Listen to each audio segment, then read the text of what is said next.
दोस्तों, आज मैं आपके सामने मुंशी प्रेमचंद की कहानी में से शंखनाद कहानी लेके आई हूँ। आप उसे ध्यानपूर्वक सुनिए। भानु चौधरी अपने गांव के मुखिया थे। गांव में उनका बड़ा ही मान था। दरोगा जी उन्हें टाट बिना जमीन पर न बैठने देते। मुखिया साहब की ऐसी धाक बंधी हुई थी कि उनकी मर्जी बिना गांव में एक पत्ता भी नहीं हिल सकता था। कोई घटना, चाहे वह सास बहू का विवाद हो, चाहे मेड़ या खेत का झगड़ा हो, चौधरी साहब के शासनाधिकार को पूर्ण रूप से सचेत करने के लिए काफ़ी था। वह तुरंत घटनास्थल पर जा पहुँचते, तहकीकात होने लगती। गवाह और सबूत के सिवा किसी अभियोग को सफलता सहित चलाने में जिन बातों की जरूरत होती, उन सब पर विचार होता और चौधरी जी के दरबार में फैसला हो जाता। किसी को अदालत जाने की जरूरत नहीं पड़ती थी। हाँ, कष्ट के लिए चौधरी साहब को कुछ फीस जरूर ही देना पड़ता था। यदि किसी अवसर पर फीस मिलने में असुविधा के कारण उन्हें धीरज से काम लेना पड़ता तो गांव में आफत मच जाती थी, क्योंकि उनके धीरज और दरोगा जी के क्रोध में कोई घनिष्ठ संबंध था। सारांश यह कि चौधरी से उनके दोस्त दुश्मन सभी चौकन्ने रहते थे। चौधरी महाशय के 3 सुयोग्य पुत्र थे। बड़े लड़के बितान एक सुशिक्षित मनुष्य थे। डाकिये के रजिस्टर पर दस्तखत कर लेते थे। बड़े अनुभवी, बड़े मर्मज्ञ, बड़े नीति कुशल, मिजई की जगह कमीज पहनते, कभी कभी सिगरेट भी पीते, जिससे उनका गौरव बढ़ता था। यद्यपि उनके ये दुर्व्यसन बूढ़े चौधरी को नापसंद थे, पर बेचारे विवश थे, क्योंकि अदालत और कानून के मामले बितान के हाथों में थे। वह कानून का पुतला था। कानून की दफाएं उसकी जबान पर रखी रहती थी। गवाह गढ़ने में वह पूरा उस्ताद था। मंझले लड़के शान चौधरी कृषि विभाग में अधिकारी थे। बुद्धि के मद, लेकिन शरीर से बड़े परिश्रमी। जहाँ घास न जमी हो वहाँ केसर जमा दे। तीसरे लड़के का नाम गुमान था। वह बड़ा रसिक, साथ ही उद्दंड भी था। तीसरे मुहर्रम के में ढोल इतने जोरों से बजाता कि कान के पर्दे फट जाते। मछली फंसाने का बड़ा शौकीन था। बड़ा रंगीला जवान था। खंजड़ी बजा बजा कर जब वह मीठे स्वर में ख्याल गाता तो रंग जम जाता। उसे दंगल का ऐसा शौक था कि कोसों तक धावा मारता, पर घर वाले कुछ ऐसे शुष्क थे कि उसके इन व्यसनों से तनिक भी सहानुभूति न रखते थे। पिता और भाइयों ने तो उसे उसर खेत समझ रखा था। घुड़की, धमकी, शिक्षा और उपदेश, स्नेह और विनय, किसी का उस पर कुछ भी असर न हुआ। हाँ, भावजे अभी तक उसकी ओर से निराश हुई थी।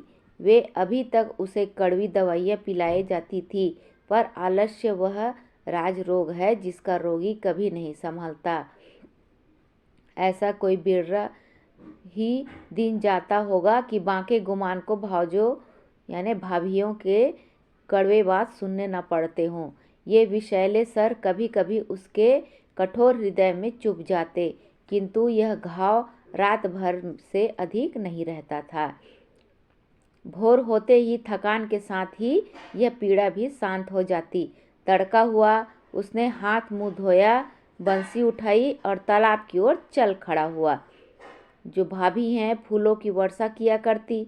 बूढ़े चौधरी पेतरे बदलते रहते और भाई लोग तीखी निगाह से देखा करते, पर वह अपनी धुन का पूरा बाका गुमान उन लोगों के बीच इस तरह अकड़ता चला जाता जैसे कोई मस्त हाथी कुत्तों के बीच से निकल जाता है। उसे सुमार्ग पर लाने के लिए क्या क्या उपाय नहीं किया गया।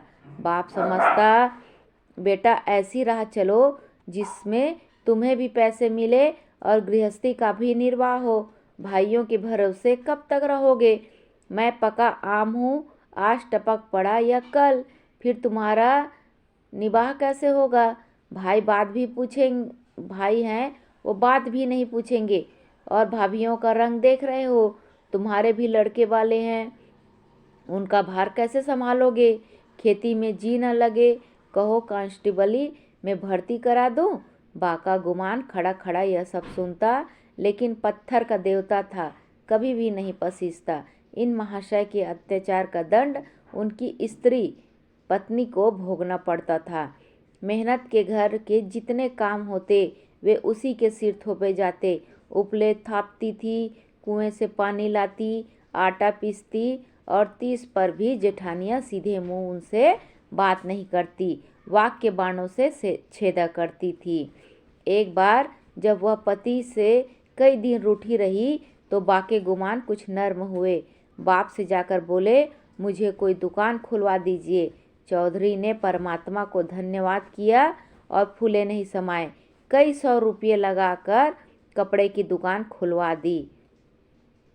गुमान के भाग जागे, तन जेब के चुन्नटदार कुर्ते बनवाए, मलमल का साफा धानी रंग में रंगवाया गया।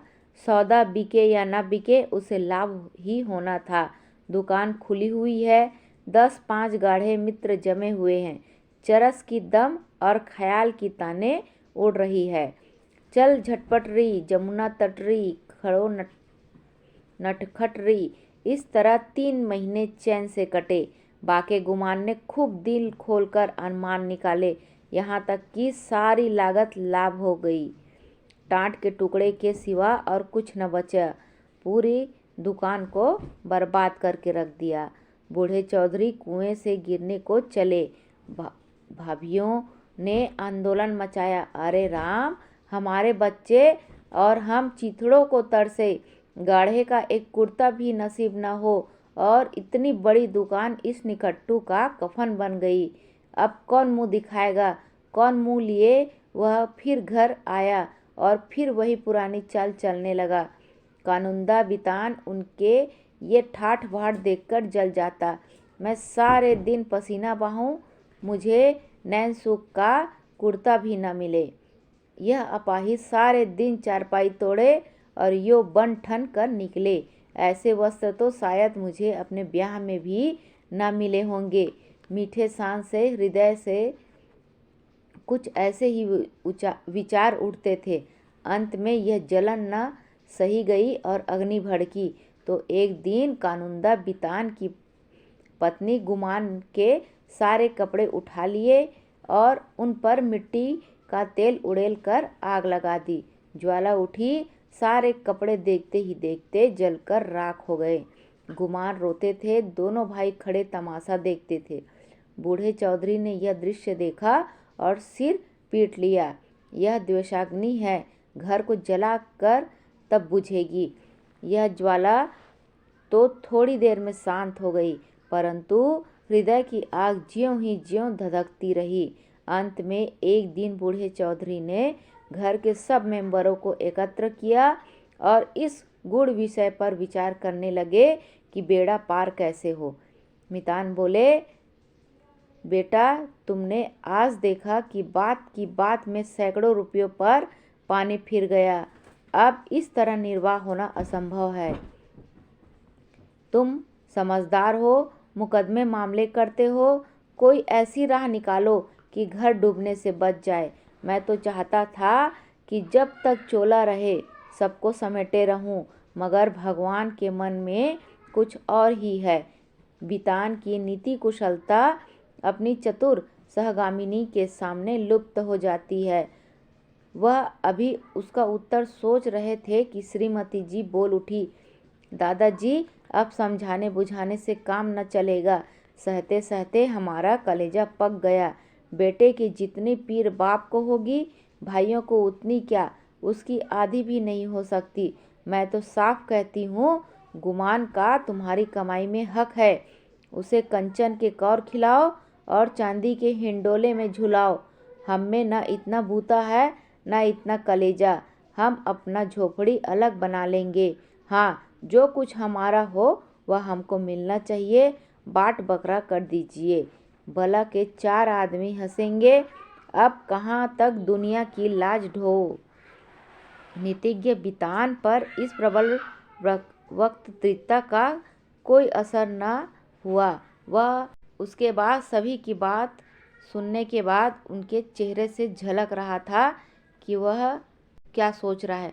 उनमें स्वयं इतना साहस न था कि इस प्रस्ताव पर इतनी स्पष्टता से व्यक्त कर सके। नीतिज्ञ महाशय गंभीरता से बोले, जायदाद मुश्तरका मनकुला या गैर मनकुला आपके हिन हताए तकसीम की जा सकती है, इसकी नज़रें मौजूद है। जमींदार को अब मंदबुद्धि शान की बारी आई, पर बेचारा किसान बैलों के पीछे आंखें बंद करके चलने वाला एक गूढ़ विषय कैसे मुंह खोलता, दुविधा में पड़ा हुआ था। तब उसकी सत्यवक्ता धर्मपत्नी ने अपनी जेठानी का अनुसरण कर यह कठिन कार्य संपन्न किया। बोली, बड़ी बहन ने जो कुछ कहा उसके सिवा और दूसरा उपाय नहीं। कोई तो कलेजा तोड़ फोड़ कर कमाए मगर पैसे पैसे को तरसे, तन ढांकने को वस्त्र तक न मिले और कोई सुख की नींद सोए, हाथ बढ़ा बढ़ा कर के खाए। ऐसी अंधेरी नगरी में अब हमारा निवाह न होगा। शान चौधरी ने भी इस प्रस्ताव का मुक्त कंठ से अनुमोदन किया। अब बूढ़े चौधरी गुमान से बोले, क्यों बेटा, तुम्हें भी यह मंजूर है? अभी कुछ नहीं बिगड़ा, यह आग अब बुझ सकती है। काम सबको प्यारा है, चाम किसी को नहीं। बोले, क्या कहते हो, कुछ काम धंधा करोगे या कभी आंखें नहीं खुली? गुमान ने धैर्य की कमी न थी। बातों को इस कान से सुनकर उस कान से उड़ा देना उसका नित्य कर्म था, किंतु भाइयों की इस जानमुरीदी पर उसे क्रोध आ गया। बोला, भाइयों की जो इच्छा है वही मेरे मन में भी लगी हुई है। मैं भी इस जंजाल से भागना चाहता हूँ। मुझसे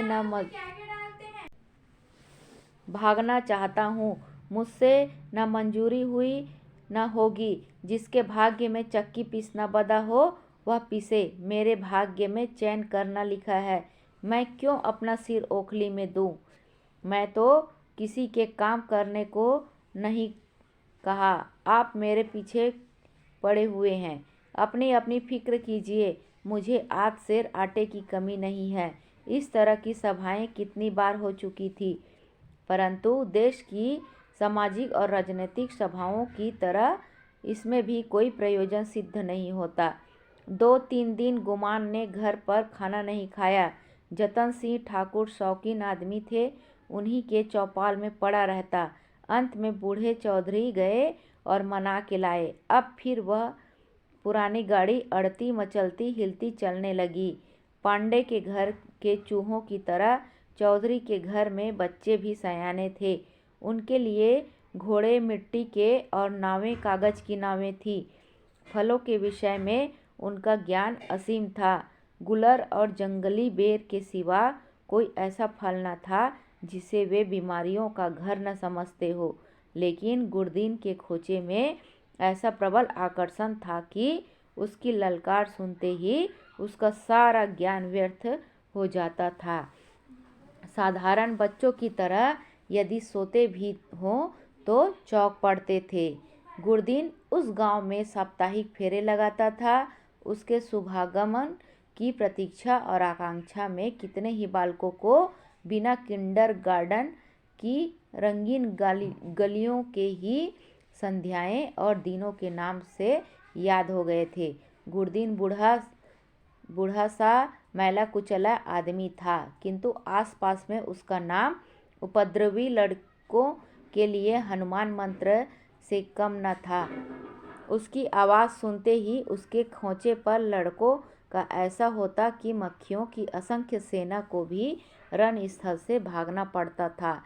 और जहाँ बच्चों के लिए मिठाइयाँ थीं, वहाँ गुरदीन के पास माताओं के लिए इससे भी ज़्यादा मीठी बातें थीं।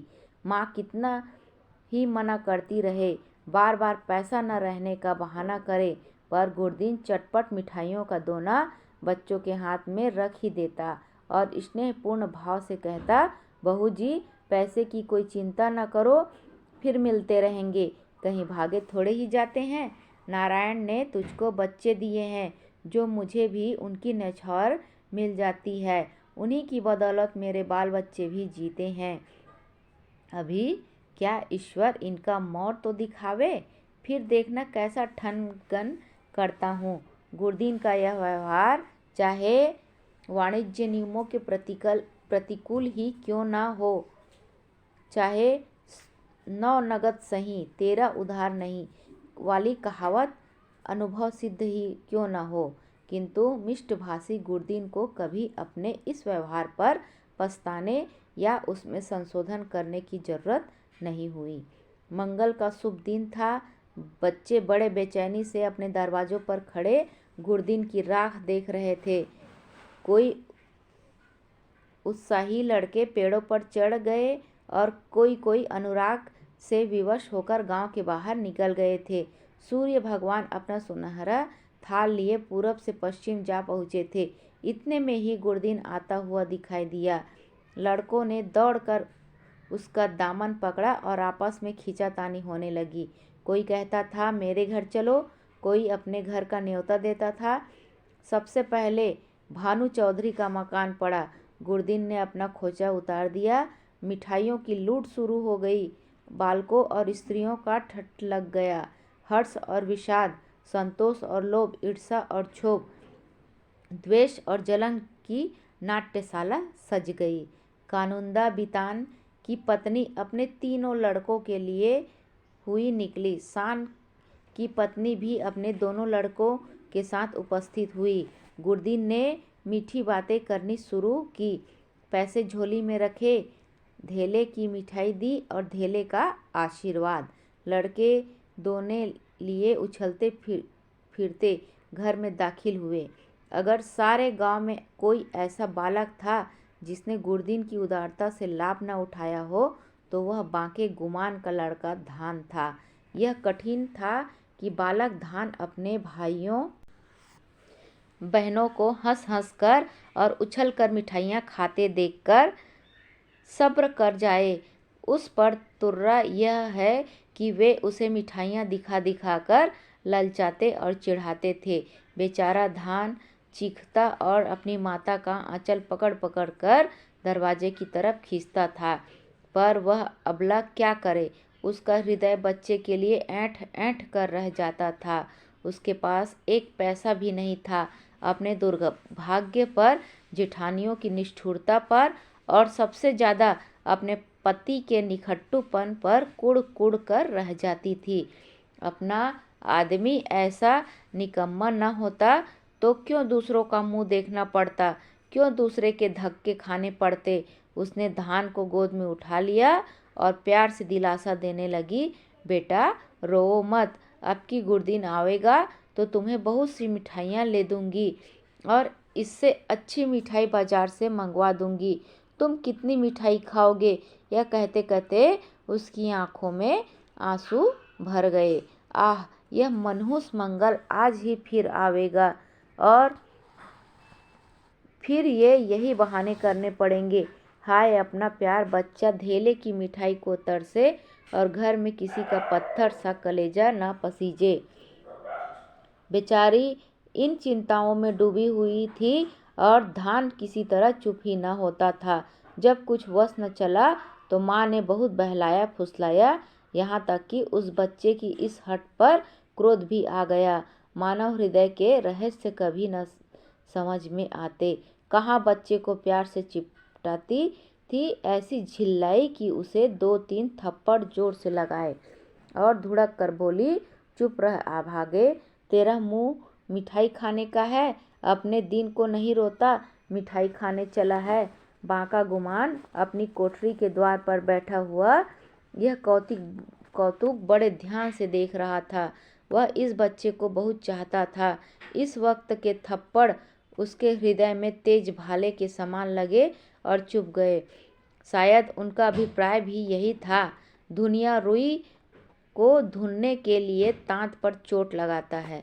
जिस तरह पत्थर और पानी में आग छिपी रहती है, उसी तरह मनुष्य के हृदय में भी, चाहे वह कैसा ही क्रूर और कठोर क्यों न हो, उत्कृष्ट और कोमल भाव छिपे रहते हैं। गुमान की आंखें भर आई। आंसू की बूंदें बहुधा सारे हृदय की मलिनता को उज्जवल कर देती है। गुमान सचेत हो गया। उसने जाकर बच्चे को गोद में उठा लिया और अपनी पत्नी से करुण स्वर में बोला, बच्चे पर इतना क्यों क्रोध करती हो? तुम्हारा दोषी मैं हूँ। मुझको जो दंड चाहो दो। परमात्मा ने चाहा तो कल से लोग इस घर में मेरा और मेरे बाल बच्चों का भी आदर करेंगे। तुमने आज मुझे सदा के लिए इस तरह जगा दिया, मानो मेरे कानों में शंखनाद कर मुझे कर्म पथ में प्रवेश का उपदेश दिया हो।